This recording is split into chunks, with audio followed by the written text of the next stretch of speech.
बिस्मिल्लाहिर्रहमानिर्रहीम अस्सलाम वालेकुम। आज हम स्ट्रॉबेरी का जूस बना रहे हैं और मैंने इसके लिए 1 किलो स्ट्रॉबेरी ले ली हैं और इनको मैंने अच्छी तरह धो के साफ़ कर लिया है।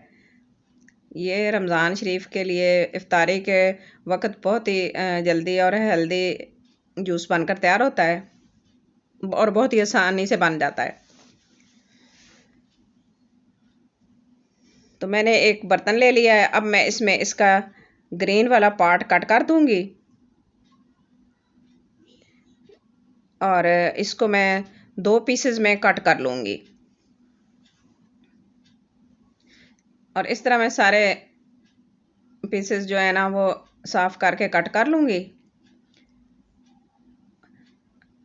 और इस तरह बना के तैयार करके सारे मैंने रख लिए हैं। अब हम इसको ब्लेंडर जार में डालेंगे और मैं इसमें आधा चाय का चम्मच काला नमक डालूंगी। आपकी मर्ज़ी है, आप चीनी डाल सकते हैं और डाल लें, नहीं तो लेमन जूस जो चीज़ भी ऐड करनी हो वो आपकी मर्ज़ी है। और 1 गिलास मैं इसमें पानी का ऐड करूँगी।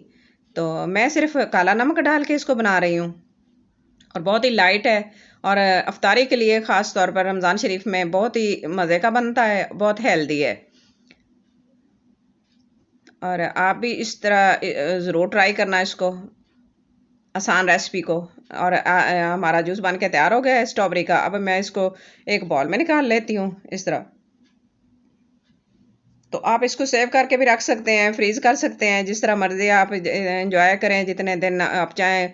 पूरा रमज़ान इस तरह बना के रख लें क्योंकि ये थोड़े दिन के लिए होती है और फिर इसका सीज़न ख़त्म हो जाता है।